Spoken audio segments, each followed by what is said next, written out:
Muy buenas tardes. Pues continuamos con nuestro estudio de las reglas de interpretación bíblica. Estamos en la unidad uno. Hemos visto la regla uno y la regla 2. Y ahora vamos a ver la regla número 3. La regla número 3 dice de la siguiente manera. Los ejemplos bíblicos tienen autoridad para nuestra vida cuando los refuerza un mandato específico. Vuelvo a repetir. Los ejemplos bíblicos tienen autoridad para nuestra vida cuando los refuerza un mandato específico. Lo cierto es que la Biblia está llena de ejemplos dignos de imitar. Nosotros podemos ir a la Biblia, leer sobre ciertos personajes bíblicos y nosotros podemos ver que su vida, como nos narra la Biblia, son dignos de ser imitados. ¿Qué podemos decir de la vida de Daniel, por ejemplo? O de José. La pregunta que nosotros debemos hacer es, la Biblia está llena de ejemplos que son dignos de imitar, pero ¿tenemos la obligación de seguir tales ejemplos? ¿Tenemos la obligación de hacer exactamente lo que hicieron aquellos hombres? La respuesta es sí, si hay un mandato bíblico que así lo requiere. Y no si el ejemplo bíblico no está reforzado por un mandato.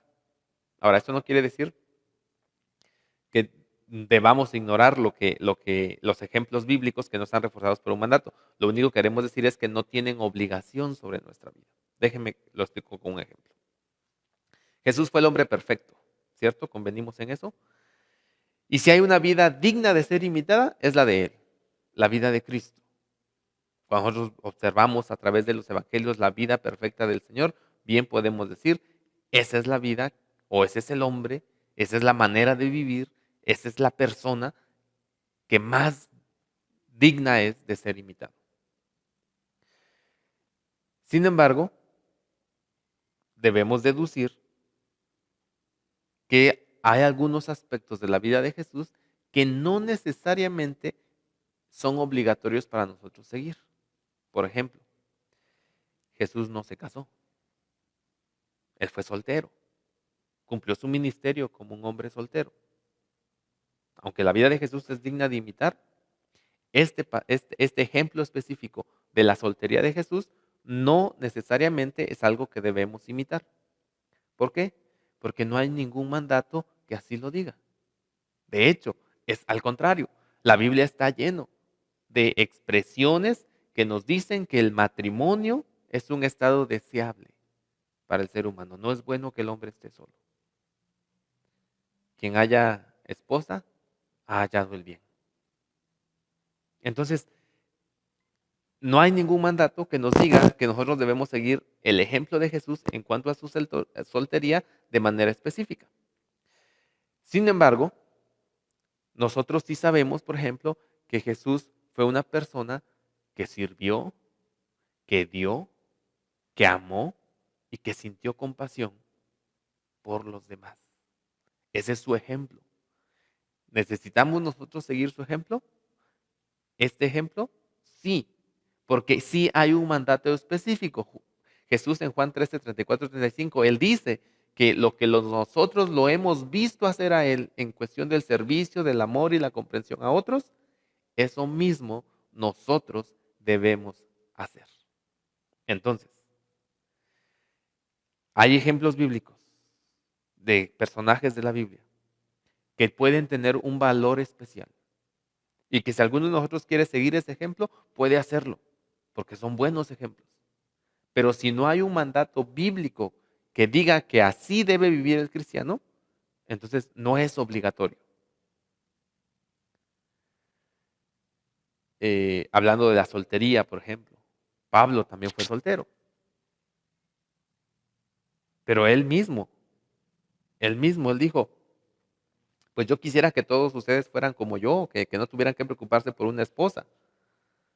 Dice, pero no a todos les es dado vivir en continencia. Entonces, aunque es un buen ejemplo, no es un mandato. Sin embargo, hay otras cosas que sí son un mandato y que parten de un ejemplo. de la vida de un personaje bíblico. Podemos decir entonces de esta regla, podemos derivar de esta regla que el creyente cristiano tiene la libertad de hacer todo aquello que la Biblia no le prohíbe. Y tiene la obligación de hacer todo aquello que la Biblia le manda. Si hay un ejemplo que podemos seguir en la Biblia y no está prohibido por la Biblia misma, sigámoslo como ejemplo. Pero si otro no quiere seguir ese ejemplo y no hay un mandato bíblico que nos diga que debemos hacerlo, entonces dejemos a ese hermano en su libertad de no seguir ese ejemplo. Pero en todo aquello que la Biblia nos mande, todos debemos hacerlo. Espero que esta regla haya quedado clara para usted. Regla número 4. La iglesia no ha de determinar lo que enseña la Biblia, sino que la Biblia determinará lo que va a enseñar la iglesia. Nuevamente, regla número 4.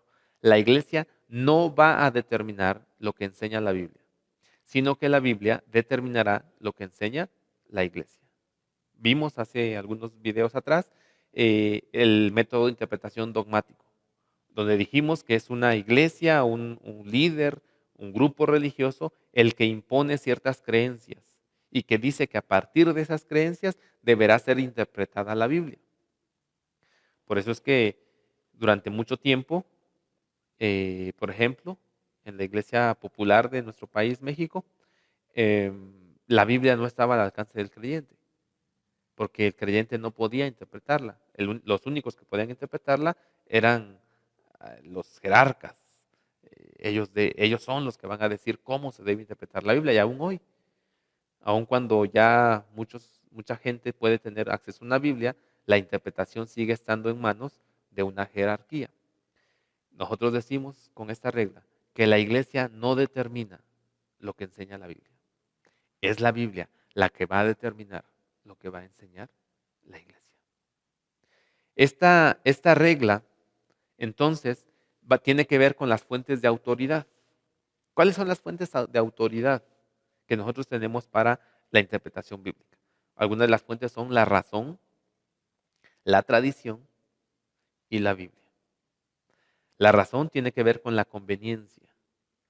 ¿Qué es lo que dice esta Biblia? Y si me conviene a mí aceptar lo que dice, así lo voy a interpretar. ¿Qué es lo que enseña mi tradición? ¿Qué es lo que enseña el dogma bajo el que yo estoy viviendo? Bueno, eso es lo que me va a decir qué es lo que dice la Biblia. Y la otra es la Biblia. ¿Qué dice la Biblia? Sobre este tema, sobre esta situación, este versículo, ¿cómo debemos interpretarlo? Nosotros entendemos que todas las iglesias cristianas evangélicas son producto o el estado actual de la iglesia evangélica es el resultado de toda una situación histórica. Y nosotros debemos agradecer que hay toda una tradición de interpretación bíblica detrás de nosotros. Por ejemplo, las controversias cristológicas de los primeros siglos de la iglesia. La controversia en el concilio de Nicea, por ejemplo, con la controversia arriana sobre la deidad de Cristo. Esas controversias llevaron a la iglesia a postular ciertas doctrinas, posiciones doctrinales que la iglesia dijo, esto es lo que creemos a la luz de lo que la Biblia enseña. Y eso es lo que nosotros creemos. Creemos que Jesús es 100% Dios y es 100% hombre. Entonces, si hay una importancia en la historia, si hay una importancia en ciertas tradiciones, entendidas tradiciones como enseñanzas que la iglesia ha sostenido a lo largo de toda su existencia. A eso me refiero con tradiciones. No me refiero a con que si hacemos tal o cual cosa de determinada manera. Pero todas, aún esas enseñanzas que la iglesia ha sostenido a lo largo de toda su existencia, tienen su base en la Biblia. Si la Biblia no lo enseña, entonces no puede ser obligatorio. No podemos creer en ello, porque la Biblia no lo enseña. Pero si la Biblia lo enseña y es algo que la iglesia ha defendido durante los últimos 2000 años, entonces es algo que yo también debo defender. Debemos tener mucho cuidado, hermanos, cuando interpretamos la Biblia, de no estarla interpretando a la luz de nuestro prejuicio teológico, a la luz de nuestras presuposiciones interpretativas. Debemos tener mucho cuidado de que no querramos que la Biblia enseñe lo que mi iglesia dice que debe ser creído. Debemos dejar que la Biblia nos diga qué es lo que debemos creer. Por ejemplo, en temas como la autoridad del Nuevo Testamento, el gobierno de la iglesia, la participación de la mujer en el ministerio de la iglesia. Muchas de estas cosas, muchas de estos temas son vistos o interpretados a la luz de nuestra tradición y no a la luz de lo que la Biblia dice. Sin embargo, estamos diciendo aquí que la iglesia no va a determinar lo que enseña la Biblia, sino que la Biblia va a determinar lo que la iglesia va a enseñar. Espero que haya yo sido claro al explicar esta regla. Muy bien. Regla número 5. Regla número 5. Las promesas de Dios a través de la Biblia son medios para la revelación de la voluntad de Dios a los hombres y están a disposición del Espíritu Santo para los creyentes de todos los tiempos. Vuelvo a repetir la regla. Las promesas de Dios a través de la Biblia son medios para la revelación de la voluntad de Dios a los hombres y están a disposición del Espíritu Santo para los creyentes de todos los tiempos. ¿Cuántos de nosotros no hemos visto, leído en la Biblia que hay promesas? ¿No? De hecho, hay una versión de la Biblia que se llama la versión promesas y vienen subrayadas todas las promesas que aparecen en la Biblia. Está bien, es importante que nosotros las conozcamos. El punto aquí es, ¿qué es lo que yo debo? ¿Cuál es el problema de una promesa? ¿El problema es reclamar la promesa para mí o entender la voluntad de Dios de manera específica para mí en un momento dado? Me parece que lo segundo es el problema. Porque yo puedo reclamar una promesa y digo, esto es lo que Dios dice y promete. Bueno, esa promesa es para mí. Pero la pregunta aquí es, un momento, ¿esa es la voluntad de Dios para mí? Esta es la gran diferencia. Nosotros creemos, como la regla dice, que las promesas son medios para la revelación de Dios, de la voluntad de Dios a los hombres. Esta es la función de las promesas. Las promesas nos sirven para que nosotros podamos descubrir cuál es la voluntad de Dios para nosotros. Pero lo siguiente que decimos es que estas promesas están a disposición del Espíritu Santo para los creyentes de todos los tiempos. Es decir, el Espíritu Santo es quien nos va a otorgar a nosotros esa promesa. Y lo que nosotros debemos aprender es a determinar si es voluntad de Dios que yo reclame esta promesa. Que yo diga, Señor, yo quiero que esta promesa tú la hagas realidad en mi vida. Por ejemplo, dice varios salmos, ¿no? Hablan acerca de la bendición de Dios y la promesa de Dios de fructificar al hombre en cuanto a su familia, en cuanto a tener muchos hijos. Y a lo mejor yo vengo de una familia muy grande, 7 hermanos, y quiero tener una familia, quiero tener 7 hijos.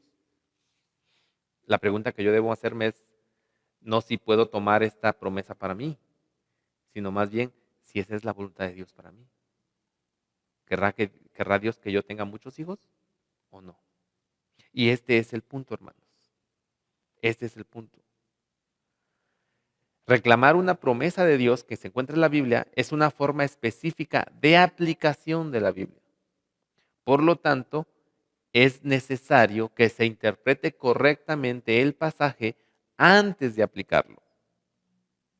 Y es esencial también interpretar correctamente la promesa antes de hacerla nuestra, es decir, en su contexto y en el contexto canónico. Es decir, ¿qué significó esa promesa en el contexto en el que fue escrito? ¿Qué significa esa promesa en el contexto de toda la Biblia? Y eso me va a dar la pauta a mí para decir, bueno, esto es lo que dice. Ahora, ¿es la voluntad de Dios que esta promesa sea para mí? Entonces la voy a reclamar. Porque, ¿Qué sucede? Yo reclamo una promesa, no sé cuál, una promesa. Y la pregunta que me voy a hacer, pasa el tiempo y no se cumple la promesa. ¿A qué conclusión puedo llegar? Dios falló. Dios falló en hacer realidad esta promesa en mi vida. Bueno, la Biblia me dice que eso es imposible porque la Biblia enseña que Dios no falla, que Él siempre hace lo que se ha propuesto. Entonces, la siguiente posibilidad es que me apropie erróneamente de la promesa. Por esa promesa que fue dada en un momento específico a una persona específica, no era para mí. Esto es muy probable. Entonces, yo lo hice. Entonces, lo que yo debo examinar son mis motivaciones. ¿Por qué tomo esa promesa para mí si no era para mí? Otra posibilidad es la promesa será cumplida después o de una manera inesperada. ¿Se acuerdan ustedes los héroes de la fe? Que dice que jamás vieron lo que se les había prometido. La pregunta es, si se les había prometido, ¿cómo es que no lo vieron? El pasaje lo explica, que teniendo Dios algo mucho más abundante, mucho más grande, ellos aguardaron ese cumplimiento. Entonces, estas son las razones por las cuales nosotros debemos tener cuidado con las promesas al momento, hermanos, de apropiárnoslas. Las promesas, decimos en esta regla, son medios para que nosotros sepamos la voluntad de Dios. Así es que el asunto con una promesa bíblica no es que yo la encuentre y la reclame para mí. El asunto con una promesa bíblica es que yo la encuentro, la estudio y determino si es la voluntad de Dios para mí y entonces la reclamo. Hay dos clases de promesas. Hay promesas muy generales que el Espíritu ha dado a todo creyente. Por ejemplo, 1 de Juan 1.9. 1 de Juan 1.9, que es una promesa para todos nosotros. Y que esta promesa la podemos reclamar. Si confesamos nuestros pecados, Él es fiel y justo para perdonar nuestros pecados y limpiarnos de toda maldad. Esta es una promesa y es muy general. ¿Puedo reclamarla para mí? Sí. ¿Por qué? ¿Cuál es la voluntad de Dios para mí? Que yo esté sin pecado, que yo goce de una buena comunión con Él. Entonces esta promesa va a servir a ese propósito, por lo tanto yo la puedo reclamar. Pero hay promesas específicas. Hay promesas específicas que Dios hizo a personajes específicos dentro de la historia bíblica. ¿Yo puedo reclamar esa promesa? Sí, sí puedo reclamarla. Pero debo estudiarla. ¿Hay alguna condicionante? ¿Es una promesa condicional? ¿Hay algún requisito que satisfacer? Y este es el asunto con las promesas. ¿Cómo podemos nosotros apropiarnos de las promesas específicas? Debemos preguntarle a Dios, ¿esta promesa es también para mí? Ese es el primer punto. Segundo punto es, ¿hay alguna condición para su cumplimiento? Como con la oración, ¿se acuerdan? Les voy a conceder todo lo que pidan, si guardan mis mandamientos, si está dentro de mi voluntad. Esas son las oraciones que contesta el Señor. La otra condición es, yo no puedo establecer cuándo va a cumplir Dios la promesa. Señor, yo quiero que tú me cumplas esta promesa antes de que acabe este año. Bueno, eso no me toca a mí, eso le toca a Dios. ¿Cuál es la razón por la cual Dios concede sus promesas? Y la razón es que nosotros debemos depender de Dios, no de la promesa. Y debemos recordar algo también. Lo que nosotros estamos buscando no es el cumplimiento de una promesa, sino saber si es la voluntad de Dios para nosotros. Si yo no tengo claro si es que esta es o no la voluntad de Dios para mí, pues yo debo recurrir a la Biblia, a la oración, a la guía del Espíritu Santo y al consejo de otros hermanos, para que ellos me digan si es que esa promesa puede aplicar para mi vida. Hasta aquí hemos avanzado hasta la regla número 5 y terminamos la unidad 1 de este material. Muchas gracias y que Dios le bendiga.